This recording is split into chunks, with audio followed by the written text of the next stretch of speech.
সময়ের বিশেষ সম্পাদকীয়তে স্বাগত জানাচ্ছি আমি তুষার আব্দুল্লাহ। সময়ের বিশেষ সম্পাদকীয়তে আজ আমার অতিথি ঢাকা দক্ষিণ সিটি কর্পোরেশনের মাননীয় মেয়র সাইদ খোকন। আপনাকে স্বাগত সময়ের বিশেষ সম্পাদকীয়তে। আমি আলোচনা যেতে চাই হচ্ছে পিছনে ফিরে যে এই যে ছেলেবেলা থেকে শৈশব কৈশোরে আপনার বাবা মেয়র মোহাম্মদ হানিফকে আপনি যেভাবে দেখেছেন সেই জায়গা থেকে একটু যেতে চাই যে বাবা যখন মেয়র ছিলেন এই ঢাকা সিটি কর্পোরেশনের পুরো ঢাকা সিটি কর্পোরেশনের তখন নিশ্চয়ই এবং এই যে বেড়ে উঠতে উঠতে আপনি তখন পর্যন্ত হয়তো উত্তরে যাননি, এখন তো উত্তরে থাকেন, হয়তো দক্ষিণেই ছিলেন, পরবর্তীতে আপনারা গিয়েছিলেন এই যে বা উত্তরে তখন উত্তরে ওই দিকটা তো তখন পুরো সিটি কর্পোরেশনেরই। বাবার পাশাপাশি চলতে যে নিজে ঘুরতে যে ঢাকা সিটি কর্পোরেশনকে নিয়ে আপনার কোনো ভাবনা তখন থেকে তৈরি হয়েছিল কিনা যে এই যে যেভাবে এই রাজধানী বা ঢাকা শহরটা গড়ে উঠছে, যেভাবে সাজানো, সেখানে কি কি করা যায় সেই ভাবনাগুলিকে কখনো উকিয়ে দিয়েছে? প্রতিটি আপনার সন্তানের বাবার মতো হওয়ার একটা আপনার আগ্রহ থাকে, সব সন্তানেরই বাবার মতো একটা হবে, হ্যাঁ, এরকম একটা আগ্রহ থাকে। আমারও ওরকম ব্যতিক্রম কিছু না। আমি যখন ছোট ছিলাম তো ঘর থেকে বের হবার পরে আমাদের পুরনো ঢাকায় আমাদের নাজিরা বাজার বাসা, হ্যাঁ, আমাদের পাড়া মহল্লা কেন্দ্রিক আমাদের সেই পরিবেশ। বাসার ঘরের সামনে বাবার স্যান্ডেলটা থাকতো, আমার স্যান্ডেলটা রেখে আমি আমার বাবার স্যান্ডেলটা পরতাম। পরে আমি পাড়ার দোকানে চকলেট কিনতে যেতাম। তো বাবার স্যান্ডেলটা পরার একটা সাইকোলজি ছিল যে দ্রুত বড় হয়ে যাওয়ার মতো একটা আগ্রহ, বাবার স্যান্ডেল পরতাম। তারপর আরেকটু বড় হলাম স্কুলের আপনার স্কুল জীবনে, তো বাবার শার্টগুলো, আমার বাবা বেশ লম্বা ছিল, 6'1" টল ছিল, আমি অতটা লম্বা হইনি। তো বাবার শার্ট আপনার পরতাম, হাতা বড় হয়ে যেত, হ্যাঁ, কোনো মতে গুজে টুজে বাবার শার্ট হাতটা ফোল্ড করে পরতাম, পরে বন্ধুদের সাথে বের হতাম। তো টেন্ডেন্সিসটা ছিল বাবার মতো হব, সাইকোলজিটা ওভাবেই ছিল। তো বাবাকে যখন দেখতাম আন্দোলন সংগ্রাম পত্রপত্রিকাতে আসতো বিভিন্ন সময়, বিষয়গুলোকে আমাকে খুব উদ্দীপ্ত করত। সেই সময়ের কথা আমি বেশ আগের কথা, এখন অনেকে হয়তো সেই দিনগুলোর কথা ভাববেন না কিংবা মনে হয় নাই হয়তো বা। মুক্তিবাণী নামে একটা পত্রিকা বের হতো, সেটা পড়তাম, বাবার ছবি দেখতাম, সেই মিছিল করছে রাজপথে, আমি উদ্দীপ্ত হতাম। আওয়ামী লীগের সেই দুর্দিনগুলোর, আওয়ামী লীগের যে সমস্ত নেতা অনেক কষ্ট করে গেছেন তাদের নিউজগুলো পড়তাম। আমাদের নেত্রী আসলেন এই গুলিস্তান এলাকায়, আমি তখন স্কুলের 9-10 এরকম পড়াশোনা করি। আমরা নাজিরা বাজার থেকে হেঁটে এসে আমাদের প্রিয় নেত্রী সেই স্বৈরাচার বিরোধী আন্দোলনের বক্তব্য শুনতাম। তো মানসিকভাবে একটা আপনার রাজনীতির প্রতি এবং বাবার মতো হওয়ার প্রতি একটা আগ্রহ সবসময় ছিল। আর উনি যখন এই যে নগর সাজাতে বসলেন, তারপর যখন উনি মেয়র নির্বাচিত হলেন, উনি যখন 78-এ সংসদ সদস্য নির্বাচন করেছিলেন, আমি তখন খুব ছোট ছিলাম। তো ওই সময়ই আপনার মিছিলের মধ্যে আপনার আমার চাচাদের সঙ্গে, আমাদের পাড়ার বড় ভাইদের সঙ্গে আমি হেঁটে যেতাম। তো যখন উনি মেয়র হিসেবে দায়িত্ব নিলেন, আমি খুব কাছে তাকে দেখেছি কিভাবে তিনি সমস্যাগুলো সমাধান করলেন, কিভাবে সম্ভাবনার দিকে এগিয়ে গেলেন, তার সফলতা কিংবা সংকট সবকিছুই খুব কাছে থেকে দেখার সুযোগ হয়েছে। এবং আমি যখন আপনার নির্বাচিত হলাম 2 বছর আগে, আমার এই অভিজ্ঞতা যেগুলো আমি নিয়েছি বাবার কাছ থেকে, সেগুলো কিন্তু এখন বেশ পরিমাণে কিন্তু কাজে লাগছে। না, কিন্তু ওই যে যখন আপনি বাবাকে দেখছিলেন নগর সাজাতে 94 সালের পর থেকে মেয়র মোহাম্মদ হানিফ সাহেব ছিলেন নগর ভবনে, তখন আপনার কাছে কি মনে হয়েছে যে নাজিরা বাজারের কথা বললেন, তো পুরোটাই ঢাকা সিটি কর্পোরেশনের একক ঢাকা সিটি ছিল, তখন আপনার কাছে মনে হয় না যে কাজগুলো হচ্ছে এবং নগর ভবন বা ঢাকা সিটি কর্পোরেশনের সঙ্গে যে অন্যান্য সংস্থাগুলোর যে সম্পর্ক, সেই সম্পর্কগুলো তখন ভাবনা এসছে যে, এবং বাবা আপনি বলছিলেন যে খাবার টেবিলে বা বিভিন্ন সময় আলাপ হতো, তখন তার কাছ থেকেও তো এগুলি আপনি কিছুটা উনি কি আপনাদের সঙ্গে একটা বিষয়, হ্যাঁ, এটা সত্য যে ঢাকার নির্বাচিত মেয়র হিসেবে ঢাকাবাসীর প্রত্যাশাটা মেয়রকে কেন্দ্র করে, যেহেতু জনগণ তাকে ভোট দিয়েছে, বাসায় যদি ইলেকট্রিসিটি সময় মতো না পাওয়া যায়, একটা সময় ছিল তো লোডশেডিংটা অনেক ব্যাপক ছিল, তো তখন সেটা তার নগরবাসীর প্রত্যাশাটা তার মেয়রের কাছে, মেয়র সমাধান করবে। গ্যাসের চাপ কমে গেছে, মেয়রকে দেখতে হবে।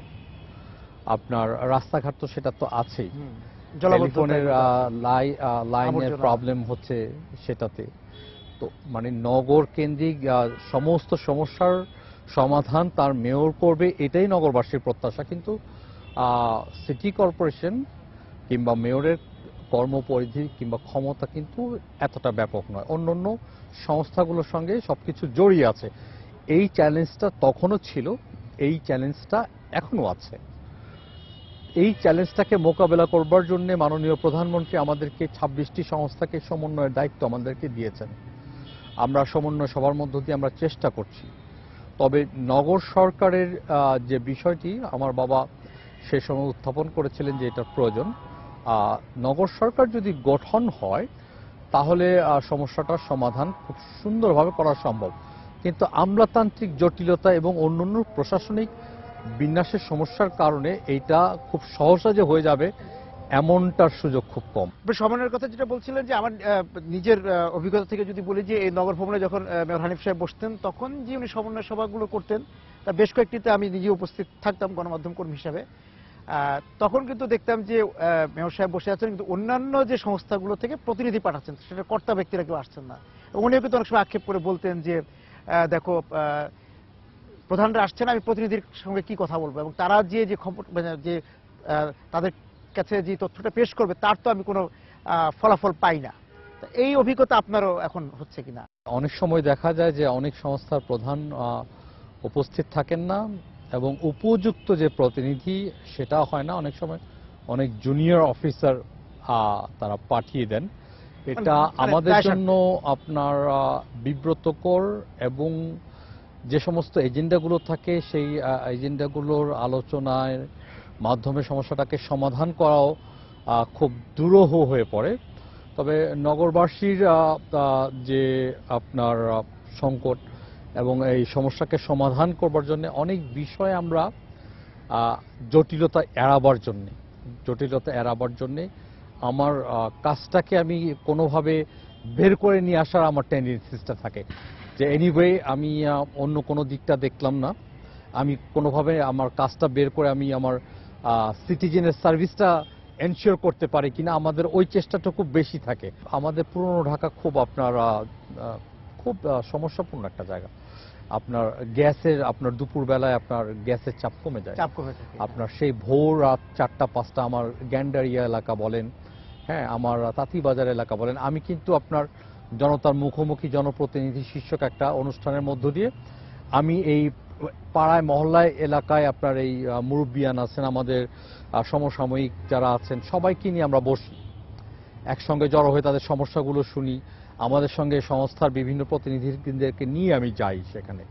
তো সেখানে আমি সরাসরি কিন্তু অনেক প্রবলেমগুলো শুনি, যেগুলো সমস্যা তাৎক্ষণিকভাবে সমাধান করা সম্ভব এগুলো শুরু করে দিয়ে আসি, কিন্তু অনেকগুলো সমস্যা আছে যেগুলো আমাদেরকে এসে বসে আবার ঠিক করতে হয়। এবং দীর্ঘমেয়াদী যে সমস্যা সমাধান করতে চান সেই জন্য তো আসলে সংস্থাগুলোর সক্রিয়তার প্রয়োজন আছে, এবং সেই ক্ষেত্রে কি আপনারা এই যে ওই সংস্থার যে সংশ্লিষ্ট যে মন্ত্রণালয় তাদের শরণাপন্ন হয়েও ফল পান?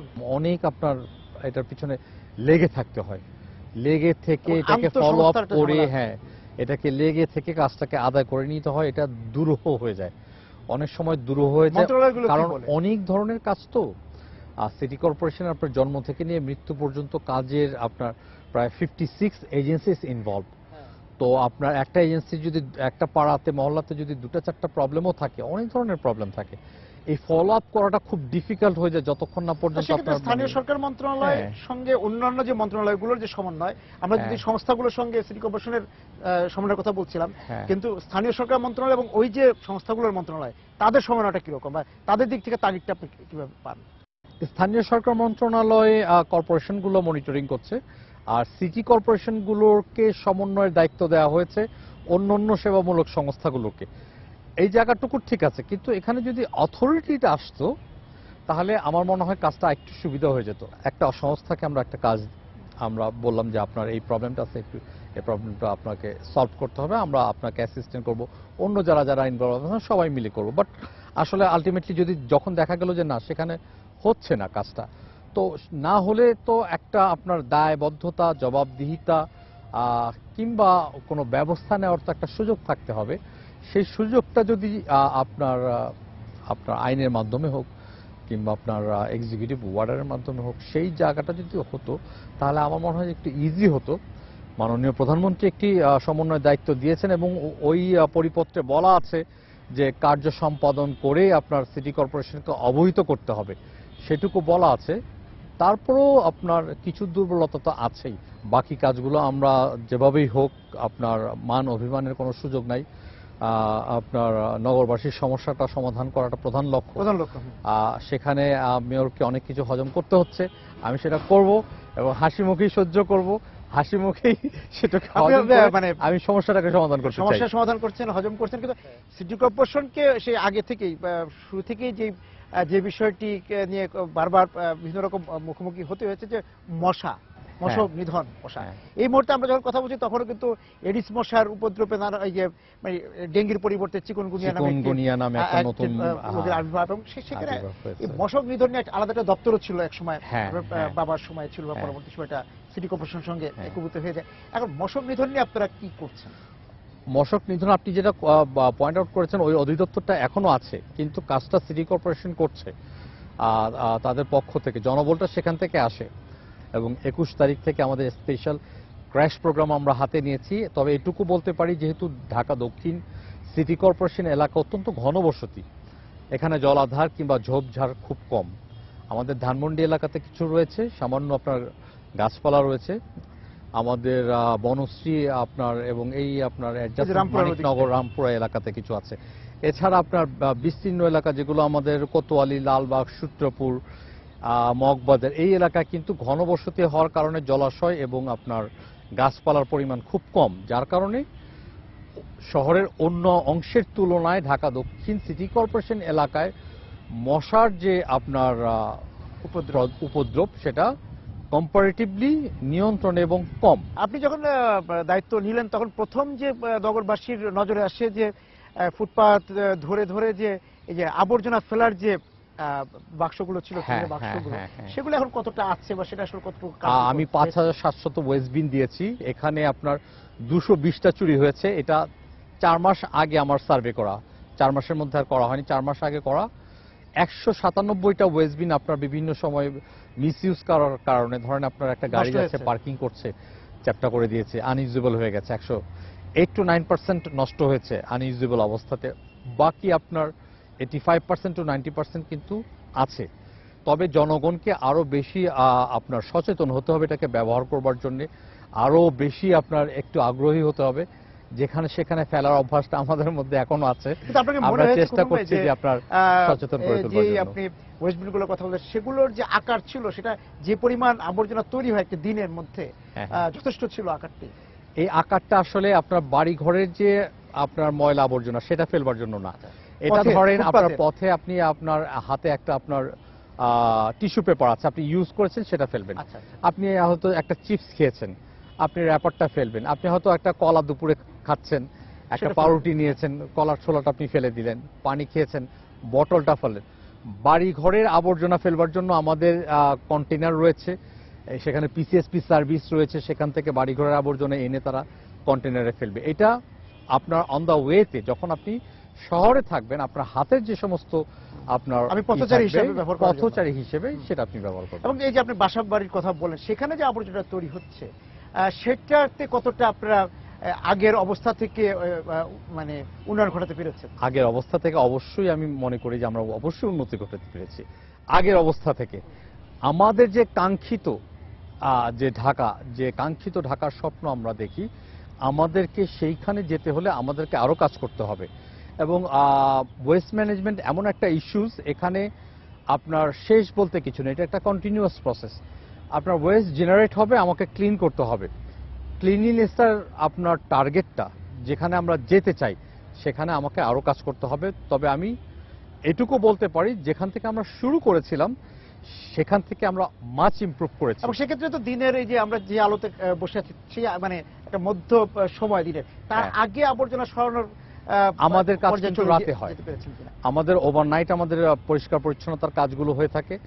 আমাদের পরিচ্ছন্নতা কর্মীদেরকে হাজিরা যেটা আছে সেটাকে নিশ্চিত করবার জন্য আমরা location team tracking system introduce করেছি। অর্থাৎ আপনার প্রত্যেকটা পরিচ্ছন্ন কর্মীর হাতে মোবাইল থাকে, মোবাইল সিম আপনার ট্র্যাক করা যায়। আমাদের আপনার ইসের মধ্যে কম্পিউটারে আমরা দেখতে পাই কে কোন অবস্থানে আছে, কে কতটুকু কাজ করছে। দিনে দিনে এই যে বড়ভাবে যেখানে এই যে জড়ো করা হয় রাস্তার উপরে, সেই জায়গা থেকে তো দিনে একটা বড় সমস্যা হচ্ছে যে আমরা ওভারনাইট তো ক্লিন করি, বাট দেখা যায় যে আমার বাসা বাড়িতে রান্না বান্না 9টা-10টার দিকে করে আপনার কিচেন ওয়েস্টগুলো আবার ফেলছে, সকাল 10টার দিকে আমাদের দোকানপাটগুলো খুলছে, সেখানে ঝাড়ু দিয়ে আপনার রাস্তাগুলোতে ফেলছে। তো রাউন্ড দ্য ক্লক যখন আপনার নগরবাসী যখন ময়লা আবর্জনা ফেলছে তখন কিন্তু কিছুটা আপনার দৃশ্যমান থাকে আবর্জনা। এমনটা আমরা বারবার বলছি যে সন্ধ্যার পরে নির্দিষ্ট জায়গায় আপনারা ফেলুন। এই পর্যায়ের আপনার নগরবাসীকে যদি আমরা নিয়ে যেতে সক্ষম হই, সন্ধ্যার পর নির্দিষ্ট জায়গায় নগরবাসী আপনার ময়লা আবর্জনাগুলোকে ফেললো, আমরা ক্লিন করলাম, তাহলেই আমরা পরিচ্ছন্ন যেতে পারবেন। বাট যেহেতু রাউন্ড দ্য ক্লক আপনার ফেলা হচ্ছে, যার কারণে আমাদের খুব বেগ পেতে হচ্ছে। আরেকটা বিষয় হচ্ছে যে আপনার দক্ষিণ সিটি কর্পোরেশন বা আপনার কার্যক্রমের মধ্যে আলোচিত বিষয় ছিল যে দখল মুক্ত করা, বিশেষ করে গুলিস্তান ফুটপাত দখল মুক্ত করা, এবং আপনি দক্ষিণ সিটি কর্পোরেশন অন্যান্য এলাকাও কিন্তু ফুটপাতে হকাররা আছেন, এবং বিশেষ করে কার পার্কিং এর একটা সমস্যা আছে। সেই জায়গাগুলো কতটা দখলমুক্ত করতে পারছেন বা পেরেছেন, বাধাগুলো কোথায়? আমরা দখলের বিষয়টা গিয়েছিলাম যে গুলিস্তান সহ আশপাশের এলাকার যে ফুটপাত, আপনার পুরো আপনার নিজের এলাকার যে ফুটপাত আছে, পার্কিং এলাকা আছে, সেখানে কতটা দখলমুক্ত করতে পারলেন এই 2 বছরে? ঢাকা দক্ষিণ সিটি কর্পোরেশনের একটা বড় অর্জন, আমরা বলেছিলাম যে শহরের প্রাণকেন্দ্র, শহরের প্রাণ কেন্দ্র গুলিস্তান মতিঝিল এলাকাকে ফুটপাত দখলমুক্ত করে জনগণের ফুটপাত জনগণকে ফিরিয়ে দেব, জনগণের রাজপথ জনগণকে ফিরিয়ে দেব। এখানে কোটি টাকার একটা চাঁদাবাজির বিষয় জড়িত ছিল, প্রভাবশালী মহল ছিল, অনেক শক্তিশালী গ্রুপ ছিল, সিন্ডিকেট ছিল। সমস্ত কিছুকে উপেক্ষা করে আমরা শহরের প্রাণকেন্দ্র গুলিস্তান মতিঝিল এলাকা এবং সম্প্রতি নিউ মার্কেট এলাকা থেকে সকল প্রকার অবৈধ দখল মুক্ত করে পথচারীদেরকে তাদের পথ চলাচল নির্বিঘ্নে করবার জন্য ফুটপাত তাদের কাছে ফিরিয়ে দিয়েছি, রাজপথ তাদের কাছে ফিরিয়ে দেওয়া হয়েছে। এই এলাকার যানজট কিছুটা হলেও সহনীয় পর্যায়ে চলে এসেছে, মানুষ অবাধে চলাচল করতে পারছে। এই 2 বছরের আমাদের কার্যক্রমের অন্যতম একটি সফলতা, শহরের ব্যস্ততম এলাকাগুলো থেকে আমরা সমস্ত ধরনের প্রতিবন্ধকতা সরিয়ে শহরের মানুষকে তাদের পথ চলাচলের অধিকারটুকু আমরা ফিরিয়ে দিতে সক্ষম হয়েছি। এই কাজটুকু বিগত 30-40 বছরেও হয়ে ওঠেনি, যেটা আমরা করতে সক্ষম হয়েছি। এই যে ফুটপাতের কথা বললেন যে ফিরে দিয়েছেন, কিন্তু ফুটপাতগুলো চলাচলের কতটা উপযোগী আছে? ফুটপাতে যে সমস্ত জায়গা ভাঙাচোরা যেগুলো রয়েছে সেগুলোর কাজ চলমান রয়েছে, নির্বিঘ্নে চলাচল করতে পারছে। আপনি যদি ইতিমধ্যে বেশ কিছু রিপেয়ার মেইনটেনেন্সের কাজও কমপ্লিট হয়ে গেছে। আপনি যদি গুলিস্তান এলাকায় যান, মতিঝিল এলাকাতে যান, অফিস টাইমে আপনি ফ্রিভাবে ঘুরতে পারবেন। আপনি যদি নিউ মার্কেট এলাকাতে যান, নীলক্ষেত এলাকাতে যান, যে সমস্ত জায়গাগুলোতে মানুষ চলাচল করতে পারতো না, মানুষ রাস্তায় নেমে আসতো, রাস্তায় চলাচল করবার জন্য যানজট লেগে থাকতো, যানবাহন চলাচল করতে পারতো না, এই যে একটা কেওয়াজ ছিল, এটা ঢাকা দক্ষিণ সিটি কর্পোরেশন এখন কেওয়াজ মুক্ত। এখন আপনি ফ্রিভাবে, কিন্তু এই যে যানজটের কথাটা খুব আপনি বললেন, আপনি নিজেও আজকে আসতে বা আমিও আসতে, যে আপনার নগরভবন পর্যন্ত আসতে যানজট মুখে পড়তে হয়েছিল আপনাকে এবং আমাকে দুজনকে, এবং সেখানে দেখা যাচ্ছে যে এই যে বিভিন্ন অফিস আদালত বা বিপণী বিতানের সামনে যে কার পার্কিং এখনো কিন্তু সরানো যায়নি, এটা নিজে আপনি বুঝতে পারেন। কার পার্কিং গুলো আমরা ঢাকা মেট্রোপলিটন পুলিশের ট্রাফিক ডিপার্টমেন্টের সঙ্গে কথা বলেছি, তারা কিছু সুপারিশ করেছে। অন স্ট্রিট কিছু পার্কিং এর ব্যাপারে তারা এগ্রি করেছে, আমাদেরকে সুপারিশ করেছে। সেই জায়গাগুলো আমরা ইতিমধ্যে মার্কিং করা শুরু করেছি, সেখানে পার্কিং থাকবে। আর যে সমস্ত জায়গায় নো পার্কিং থাকবে সেখানে আমরা পার্কিং দেব না। বাট এই কাজটুকু কিন্তু ঢাকা মেট্রোপলিটন পুলিশের ট্রাফিক ডিপার্টমেন্টের মূল কাজ। আমরা তাদেরকে সাহায্য করব, সহযোগিতা করব, কিন্তু মূল তদারকির দায়িত্ব হচ্ছে ট্রাফিক ডিপার্টমেন্টের। ট্রাফিক ডিপার্টমেন্ট তারা যদি আরো বেশি এফিশিয়েন্ট হয়, আরো বেশি তৎপর হয়, আমি আশা করি যে অবশ্যই কম্পারেটিভলি কিন্তু ঢাকা সাউথে আপনার প্রাইভেট কারের সংখ্যা কম, এবং সেই কারণে যানজটের পরিমাণ কম্পারেটিভলি আমি বলবো। কিন্তু ঢাকা দক্ষিণ তো আর যে রাস্তা আটকে দেওয়া যাচ্ছে না, উত্তরের গাড়ি হচ্ছে ঢাকা দক্ষিণে ঢুকে পড়ছে, শহরের বাইরে সিটি কর্পোরেশন এলাকার বাইরের গাড়ি চলে আসছে। সুতরাং সেভাবে তো আর আপনি বলতে পারবেন না যে গাড়ি কম বলে আপনাকে চাপ নিতে হবে না। হ্যাঁ, বাট মানে কম্পারেটিভলি ধরেন যে আপনার এয়ারপোর্ট রোড থেকে নিয়ে যদি শুরু করেন আপনার সোনারগাঁ হোটেল এই যে আসা পর্যন্ত যে আপনার যানজটটা, হ্যাঁ এই যানজটটা সোনারগাঁ হোটেল ক্রস করে যখন আপনি ঢাকা সাউথের দিকে স্টার্ট করবেন, তখন কিন্তু আপনি অনেকটা রিল্যাক্স ফিল করবেন, দেখবেন যে আপনি ইজিলি কিন্তু আপনি যেতে পারছেন। এখানে একটা বড় সমস্যা হয়, এখানে মাঝে মাঝেই আপনার ওই ডেমনস্ট্রেশন, রাস্তাতে আপনার 25-30 জন 50 জন 60 জন লোক আপনার মিছিল করছে রাস্তাটাকে ব্লক করে। এই জিনিসটা কিন্তু প্রায়শই ঘটে। এই জিনিসটার ব্যাপারে আমাদেরকে অবশ্যই অ্যাটেনশন দেওয়া দরকার, স্পেশালি আপনার ডিএমপিকে এই ব্যাপারে অ্যাটেনশন দেওয়া দরকার। এই অবস্ট্রাগলটা কিন্তু মাঝে মাঝেই হয় এবং যার কারণে যানজট হয়। এটা কিন্তু খুব ইজিলি একটু অ্যাটেনশন দিলেই কিন্তু এটা আমার মনে হয় যে রিক্সা ঢাকা সিটি কর্পোরেশন বা প্রাচীন ঢাকা পৌরসভার ঐতিহ্য, আবার একটা যন্ত্রণা বাহন হিসাবে বলা হবে যানজটের ক্ষেত্রে। কোনো লেন নেই, এবং যেটা ভিআইপি সড়কেও মাঝে মধ্যে তারা উঠে যাচ্ছে। এবং এই রিক্সাকে কিভাবে নিয়ন্ত্রণ করবে? কারণ আপনারা যা লাইসেন্স দিচ্ছেন তার বেশি রিক্সা কিন্তু চলাচল করে। রিক্সা যতটুকু লাইসেন্স দেওয়া আছে তার থেকে অনেক গুণ বেশি অবৈধ বিভিন্ন রকমের আপনার বিভিন্ন সমিতির নামে রিক্সাগুলো চলাচল করছে। তো এতগুলো রিক্সার আমার প্রয়োজন আমার মনে হয় না আছে। আমরা বেশ কিছু আপনার চ্যালেঞ্জিং বেশ কিছু জব অলরেডি আমরা শেষ করেছি এবং এটা অনগোয়িং আছে। আমাদেরও আপনার লোকবল, জনবল এবং অন্যান্য আপনার সংস্থা সাহায্যের প্রয়োজন হয়, আপনার সহযোগিতার প্রয়োজন হয়, বিশেষ করে আমাদের পুলিশের খুব প্রয়োজন হয়। সেই জায়গাতে যদি আমরা কিছুটা স্বাচ্ছন্দ্যে কাজ করার সুযোগ আমাদের হতো, তাহলে হয়তো বা রিক্সার ব্যাপারে আমরা একটা সিদ্ধান্ত অবশ্যই যেতে পারতাম। আমরা যে সমস্ত কাজ ইতিমধ্যে আমরা সম্পন্ন করেছি এগুলোকে সাস্টেনেবল করবার পর রাজনৈতিক সম্পর্ক আছে, সেটা আমরা হয়তো আমরা সামাল দিতে পারবো, যেহেতু আমাদেরই সংগঠন, আমাদেরই আপনার ছেলেরা এখানে রয়েছে। সেই দিকটা অসুবিধা হওয়ার কোনো কারণ আমি দেখি না। তবে পুলিশের একটু সহযোগিতাটা যদি আরেকটু আমরা পাই, আমাদের জন্য আরেকটু ইজি হয়ে যায় কাজগুলোকে আপনার গুছিয়ে নেবার জন্য। একটা বিষয়ে যেতে চাই যে আপনি নির্বাচনী প্রচারণার সময় বুড়িগঙ্গাকে মা হিসেবে বলেছেন যে বুড়িগঙ্গাকে রক্ষা করে, এবং বুড়িগঙ্গার সেই কুলেই এই ঢাকা দক্ষিণ, সেই জায়গা থেকে বুড়িগঙ্গা দখল সহ ঢাকা সৌন্দর্যের দিকে যদি আপনি বলেন যে এই 2 বছরে নগরবাসীকে আপনি কতটুকু সুন্দর উপহার দিতে পারেন? আমরা বাকলেন বাঁধ, যেটা বুড়িগঙ্গার কোল ঘেঁষে গড়ে ওঠা আমাদের এই নগর, আমরা এটা ঢাকা শহরের লাইফলাইন হিসেবে বিবেচিত হয়। আপনার কালচারাল অ্যাক্টিভিটিস থেকে শুরু করে এটার আপনার ইকোনমিক অ্যাক্টিভিটিস, আপনার এটার অর্থনৈতিক প্রভাব ঢাকা শহরের উপরে যুগে যুগে শতাব্দী থেকে শতাব্দী পর্যন্ত এটা অনেক বেশি, অনেক বেশি। আমরা এই বুড়িগঙ্গাকে আবার তার হারানো রূপে ফিরিয়ে আনতে চাই। আমাদের ছোট্ট একটা প্রজেক্ট বাকলেন বাঁধ কেন্দ্রিক, এখানে আমরা recreation centre, open space create করা, এখানে লোকজন যাতে হাঁটাচলা করতে পারে, একটু ড্রাইভওয়ে, ওয়াকওয়ে নির্মাণ করার যে কাজ, সেটার প্রজেক্ট আমরা এবছরই শুরু করতে যাচ্ছি। হোপফুলি এই বৃষ্টি মৌসুমের পর আমরা কাজটা শুরু করব।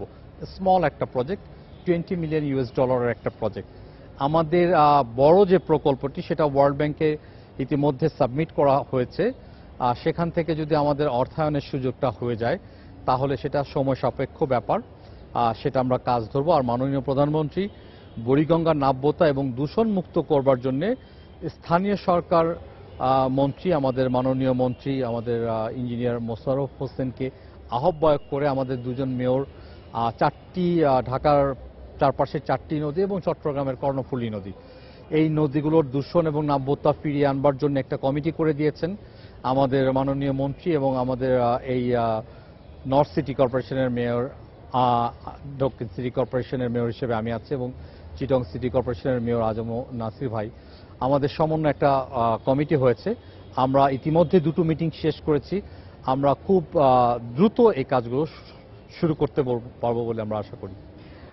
যদি রাস্তাঘাটের কথায় যাই, যে দক্ষিণ তো যে আপনি নিজে মানে শুরুর দিকে আমরা আলোচনা করছিলাম যে সরু রাস্তা অনেক, আবার মানে যেটা একটু আধুনিক ঢাকার সঙ্গে যুক্ত সেখানেও কিন্তু অনেক সরু রাস্তা আছে। রাস্তাগুলো নিয়ে কি ভাবছেন? যে অনেক বহুতল ভবন হয়ে গেছে সরু রাস্তার উপরই, হ্যাঁ, সেখানে গাড়ির চাপ বেড়েছে। যেগুলো আমাদের পুরনো ঢাকার সরু রাস্তা রয়েছে সেগুলো সেভাবেই থাকবে পুরনো ঢাকা। আমরা যখন দায়িত্বভার গ্রহণ করি প্রায় রাস্তাঘাট আপনার ব্যবহারের অনুপযোগী ছিল।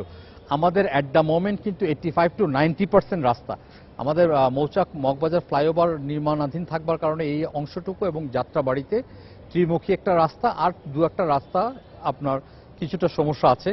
এছাড়া ঢাকা দক্ষিণ সিটি কর্পোরেশনের 90% রাস্তা মানুষ স্বচ্ছন্দে ব্যবহার করতে পারছে এবং আমাদের স্ট্রিট লাইট আমাদের অনেক বড় একটা অ্যাচিভমেন্ট। আমরা কিন্তু ঢাকা দক্ষিণ সিটি কর্পোরেশনের এলইডি বাতিতে ইতিমধ্যে শতকরা 70 থেকে 75% রাস্তা এবং আমাদের লেন বাই লেন আমরা ইতিমধ্যে এলইডি বাতিতে আমরা রূপান্তরিত করে দিয়েছি এবং আলোকিত করে দিয়েছি। 25% জুন জুলাই নাগাদ 100% আপনার Dhaka south city corporation LED আলোয় আলোকিত হয়ে যাবে। আলোকিত করেছেন এবং সেই সরু রাস্তাগুলো আবার বৃষ্টিতে অতিবৃষ্টিতে কিন্তু আবার জলাবদ্ধতাও তৈরি হয়। জলাবদ্ধতা 85% থাকবে না। আচ্ছা, শান্তিনগর ইনশাল্লাহ আমরা যেভাবে ড্রেন নেটওয়ার্কিং এর কাজ করেছি এই বর্ষা মৌসুমে শান্তিনগরে জলাবদ্ধতা থাকবার কথা নয়।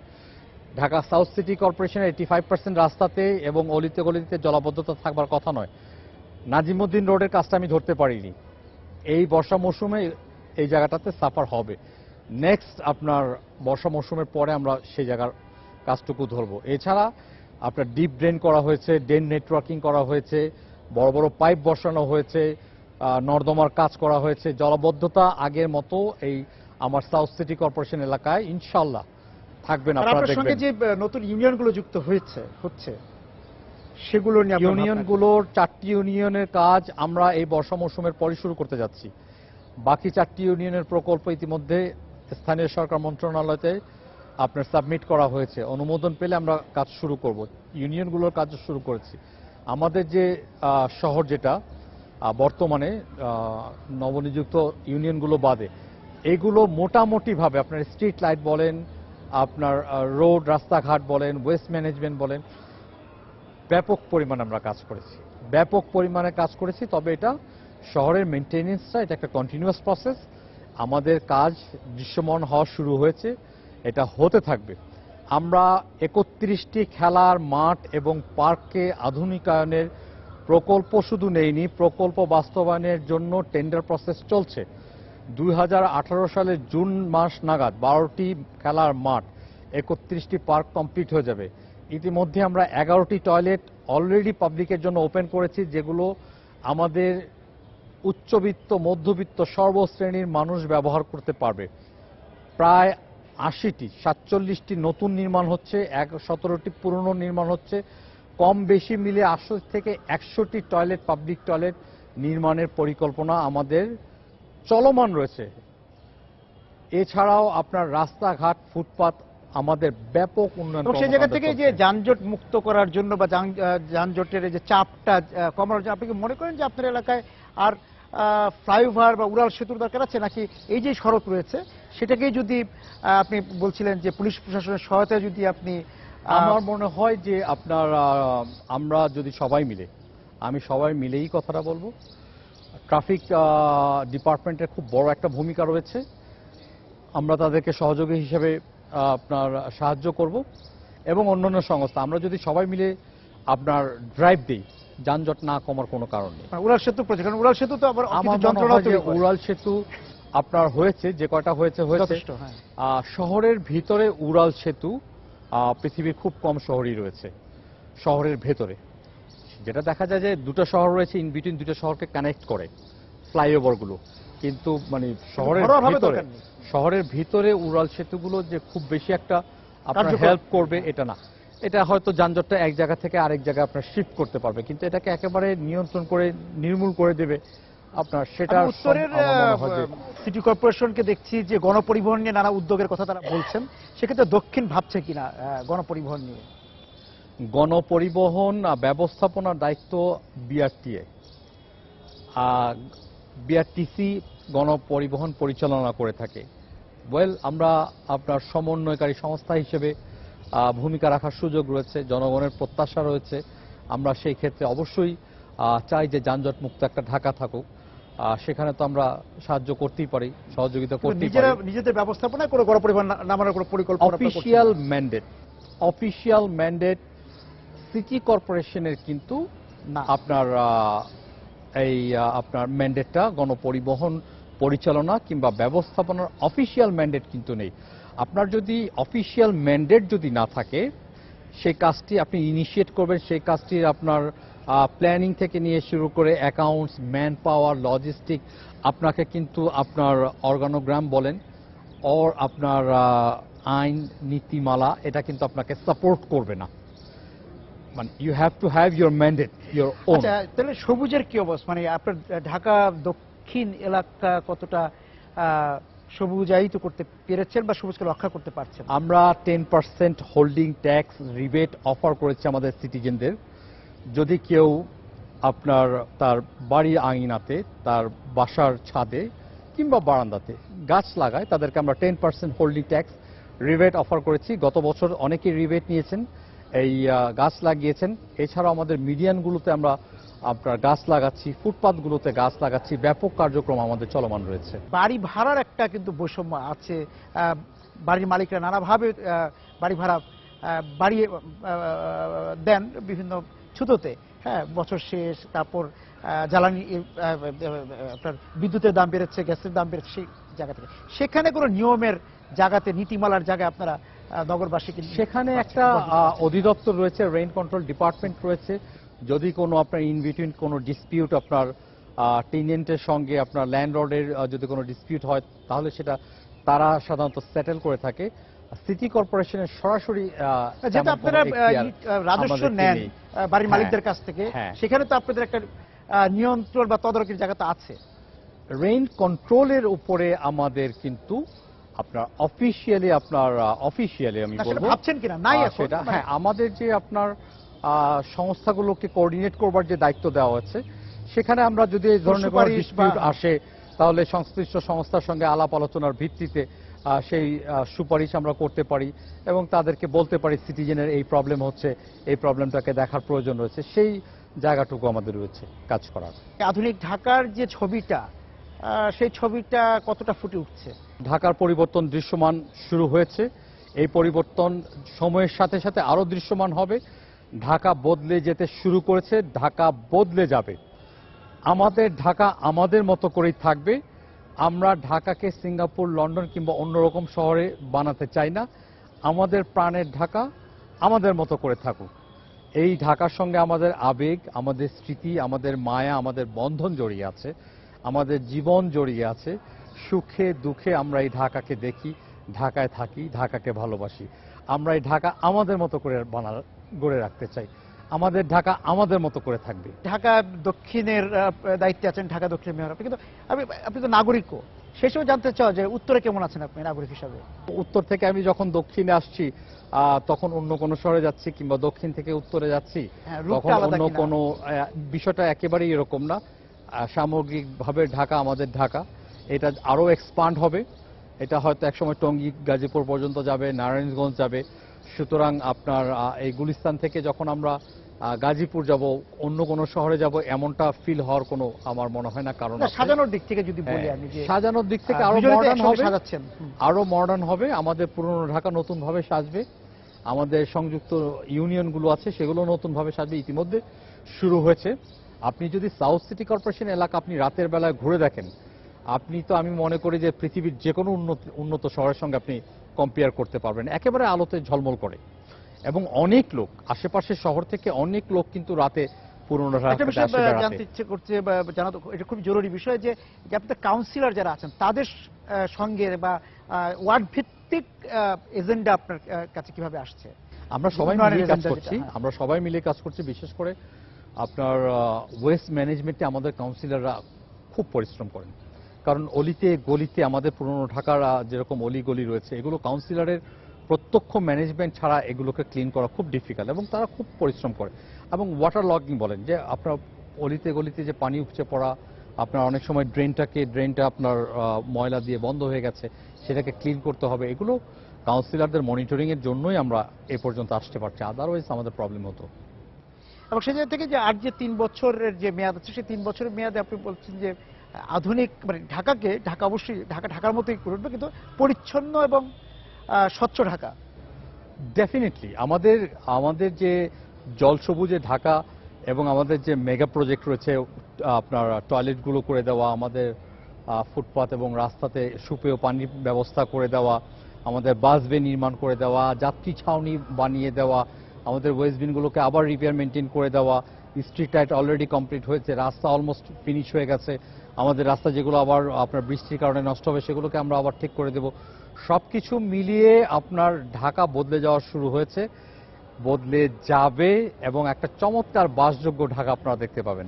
সেটা দেখার প্রত্যাশা থাকলে, কিন্তু ওই যে সেখানে যেতে হলে যে আপনি একা পারবেন না, আপনার দলবদ্ধভাবে সবার সহযোগিতা দরকার, সেটাই।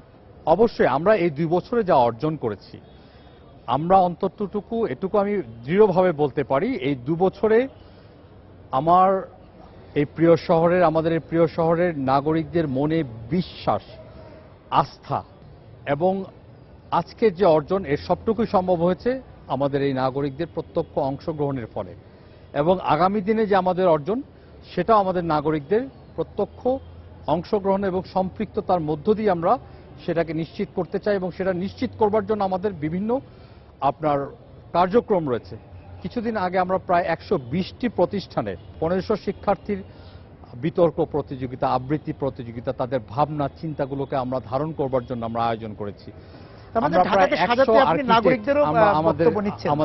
আমাদের সম্পৃক্ত রয়েছে 100 নবীন প্রবীণ 100 আর্কিটেক্ট, মোর দেন 100 আমাদের সঙ্গে সম্পৃক্ত রয়েছে। আমাদের স্টুডেন্টরা, আমাদের কলেজের ইউনিভার্সিটির স্টুডেন্টরা আমাদের সঙ্গে সম্পৃক্ত রয়েছে। আমরা সবাইকে মিলে সর্বস্তরের নাগরিকদেরকে, ব্যবসায়ী থেকে নিয়ে শুরু করে সবাইকে নিয়ে আমরা এগিয়ে যেতে চাই। আমি বলতে চাই নগরবাসীকে আমার উপর আস্থা রাখুন, আমার সাথে থাকুন, আমার পাশে থাকুন, আমার জন্য দোয়া করবেন। আমরা সবাই মিলে ইনশাআল্লাহ ঢাকাকে সুন্দরভাবে গড়ে তুলব। অনেক ধন্যবাদ আজকে আমাদেরকে সময় দেওয়ার জন্য। দর্শক যারা ছিলেন আজকে এই বিশেষ সম্পাদকীয়তে আমাদের সঙ্গে এই আলোচনায়, আপনাদেরকে ধন্যবাদ জানিয়ে শেষ করছি আজকের বিশেষ সম্পাদকীয়।